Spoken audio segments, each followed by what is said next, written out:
Hello and welcome everyone, my name is Robius and today I have a new episode of Assassin's Creed The Real History to share with you all. In this series, I compare events in a selected character's life within one of the Assassin's Creed games to the actual history the individual lived through. As always, beware of major story spoilers. For today's episode, we will be exploring our first non-AC4 character, Rodrigo Borgia. As is customary, I'll begin this episode by sharing with you his pre-game history, which will inform us on his background prior to AC2, then his in-game history, which we will see depicted in the game, and lastly we will analyze the differences between what happens in the game to the real historical events of this man's life. Starting with the pre-game history, Rodrigo Borgia, whose birth name was Rodrigo Lansol, was born on January 1st, 1431, in the village of Zatavia, near Valencia, Spain. His father was Jofre Lansol y Escrivas, who was married to his distant cousin Isabel de Borja y Cabanillas. Other than that, not much is known of Rodrigo's childhood besides the fact that in 1455, following the elevation of his maternal uncle Alonso de Borja to the papacy, he adopted his mother's family name to further his career. As Rodrigo grew older, he studied law in Bologna, where he graduated as a doctor of law. Following this, due to his uncle's position as pope, Rodrigo was ordained a deacon and was later given the position of cardinal deacon of San Nicola di Carcere, which was just created for him at the age of 25 in 1456. The next year, he was appointed as the Vice-Chancellor of the Holy Roman Church. Rodrigo's advancements in the religious positions continued as he was ordained in the priesthood in 1468, and in 1471 he was consecrated as a bishop, and later as the Cardinal Bishop of Albano. Throughout all these years, Rodrigo gained more and more political sway as he served under 5 different popes, adopting the name Rodrigo Borgia to better assimilate with his Italian counterparts. Around this time, like many holy men of the period, Rodrigo began an affair with a woman named Banozza de Catani, and together they had 4 children, Giovanni, Cesare, Lucrezia, and Goffredo. Although it is said he held children from previous relationships as well, these were the only 4 children which he directly accepted as his own. It is near this period of time where we first met Rodrigo in AC2, where he was known amongst the Italians as the Spaniard. Although he was represented as a cardinal during this period, there was never any proof of his involvement with the Pazzi conspiracy in Florence or to the assassination of the Doge in Venice. Instead, it is known that he participated in the duties of his religious post while also establishing his children's future positions of power. On July 25th, 1492, Pope Innocent VIII passed away, and the 3 likely candidates to replace him were Rodrigo Borgia, Ascanio Sforza, and Giuliano della Rovere. At the end of the conclave, where the cardinals needed to agree on the successor of Innocent, Rodrigo was successful. Many claim that he bought off the other cardinals with silver and gold. However, it is just as likely that he bribed them with positions, as is assumed to have happened with Ascanio Sforza, who was made vice-chancellor.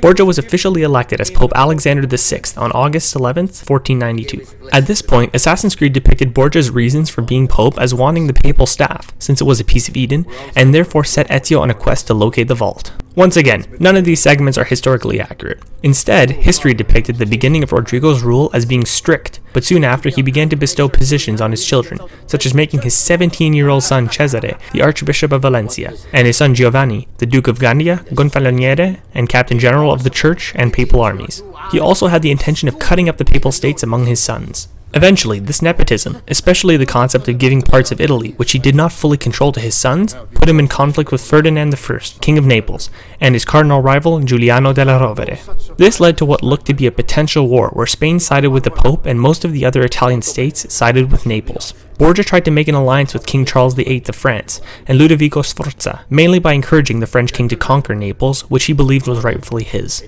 However, when the opportunity presented itself, the Pope married off his youngest son, Goffredo, to the granddaughter of the King of Naples, Dona Sancha. This peace treaty of sorts gave him the leeway he needed to dominate the Sacred College of Cardinals, which he did by creating 12 new positions as cardinals. These included family members of his allies, in addition to his now 18-year-old son Cesare. However, this double alliance of sorts soon backfired on the Pope. With the French soon arriving and fearing that they may invade Rome, Borgia created an alliance with the new King of Naples, Alfonso II. Although they tried to solidify their position in Italy, they failed, and the French soon arrived in Milan to join with their allies, who began capturing various Italian cities in the name of the French. Although Borgia once again tried to collect troops from any alliances he could make, even asking the Ottomans for help, he failed, and soon Charles and his troops entered Rome. Rodrigo feared that the French king would depose him as Pope for simony. However, he managed to manipulate the Bishop of St. Malo, who had a lot of influence over the king, by making him a cardinal. With this final trickery, the French agreed to continue on to Naples and to leave Borgia as the Pope. Cesare accompanied them as they marched onto the Italian kingdom, and with the Neapolitans in an absolute frenzy, they managed to capture the kingdom with little difficulty.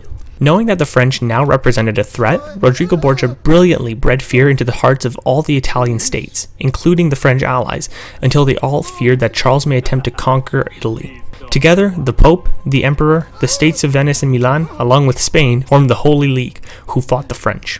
Charles soon retreated back to France, and Naples was reconquered by its original ruling family. Seeing that Italy was very vulnerable as separate, independent states, the Pope began to prepare a plan to unify the states under the papacy. Borgia began by sending the papal armies, led by his son Giovanni Borgia and Guidobaldo de Montefeltro, against the Orsini family. This led to an eventual peace in which the papacy seized some of their lands. Then, on June 14th, 1497, Giovanni Borgia, one of the Pope's eldest sons, was murdered in Rome. They searched for the killer but never found him. Although many historians believe Cesare might have been his brother's murderer, as it was implied in Assassin's Creed Brotherhood. Soon after, Florence became ablaze when the apparently righteous friar Girolamo Savonarola launched sermons against the corrupt church and the Pope, leading to riots in the city. This later escalated to the bonfire of the vanities, where any object that could be associated to sin or vanity was destroyed, including many artworks. As the violence continued, the Florentines grew tired of his tirade and turned to the Pope, who excommunicated him as a heretic. He was eventually hanged and burned on a scaffold for his heresy in Florence in 1498. With this issue quelled, the Pope decided it was time to create new alliances. He annulled the originally arranged marriage of his daughter Lucrezia to Giovanni Sforza on terms that he was impotent. As a retort, the Sforzas accused Rodrigo and Cesare of having incestuous relations with Lucrezia, which was also implied in Assassin's Creed.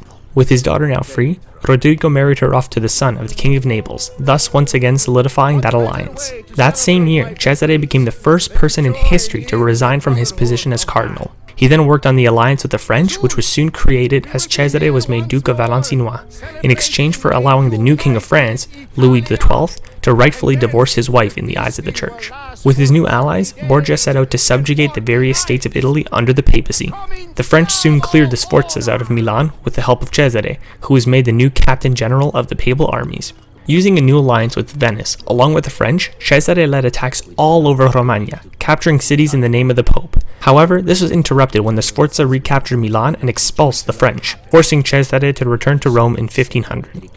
Around this period, the Pope also settled many of the disputes concerning the discovery of the New World. This would be around the time in which Ezio attacked the Pope, discovered the vault, but let him live. In Assassin's Creed lore, this would eventually lead to Cesare's later attack on Monteriggioni and Ezio's occupation of Rome as he battled the Borgias. However, back in the real history, having lost Milan, the Pope's enemies began to stir, but with the French still around, they could not strike. Cesare used a false offer of peace to meet with the ringleaders of his rivals, Oliverotto de Fermo and Vitellozzo Vitelli, at Senigallia, where he executed them. Using a similar tactic, the Pope invited his rival Cardinal Orsini to the Vatican, where he threw him in a dungeon, where he later died and took possession of all his wealth. Meanwhile, most of the Orsini family in Rome were arrested. The Pope then sent his son Goffredo to capture the cities of the Colonna family, which he did, and finally the Pope had solidified his authority against two of his most spiteful rivaling families. In August of 1503, the Pope dined with Cesare and Cardinal Adriano da Corneto, when they were all suddenly taken ill. Cesare was saved by what was apparently a drastic medical treatment. However, in his old age, the Pope had little chance. He died on August 18th, 1503, a few days later at the age of 72. His confessor claimed that he was genuinely repentant for his actions on his deathbed. He was succeeded as Pope by Pius III. His death was differently depicted in Assassin's Creed Brotherhood, where his son Cesare poisoned him and the Pope attempted to kill his son due to his recent rampages against his will. However, it is important to note that historians actually believe it may have been possible that Cesare could have accidentally or with intention poisoned the Pope. In summary, there were quite a few differences between Rodrigo Borgia's actual life and his representation in AC2 and AC Brotherhood. Firstly, Assassin's Creed depicted him as being partially responsible for the Auditori family execution and the Pazzi conspiracy in Florence, neither of which could ever be proven, although he did live in the general vicinity during this period in time. Secondly, once again, the game depicted him as the puppet master of the Venetian conspiracy to murder Doge Mocenigo. However, once again, there is no such historical proof supporting this claim. Thirdly, evidently, due to the inexistence of the Pieces of Eden, there was no attempt on his life during a mass by an assassin, nor was there any great discovery of an ancient vault below Rome during his rule. Fourthly, Assassin's Creed Brotherhood depicted him as growing displeased with Cesare's actions, eventually leading him to want to kill his own son, which wouldn't have been the case, since without Cesare, he would not have solidified the military position of Rome in Italy as he wished. Lastly, Assassin's Creed shows Cesare to be his father's killer, as he forced him to eat the poisoned apple, which may have been somewhat suspected by certain historians, but is not considered a viable historical fact. Overall, the majority of these differences are based either in his rather negative and manipulative reputation, which makes him easy to associate with all these conspiracies, or the fact that he was depicted as the Grand Master of the Templar Order, which had him play a large role with all the pieces of Eden in the AC lore. And with that final fact, we have finished another episode of Assassin's Creed: The Real History. I hope you have all enjoyed this video, and if you did, I highly recommend you try out one of the Assassin's Creed games.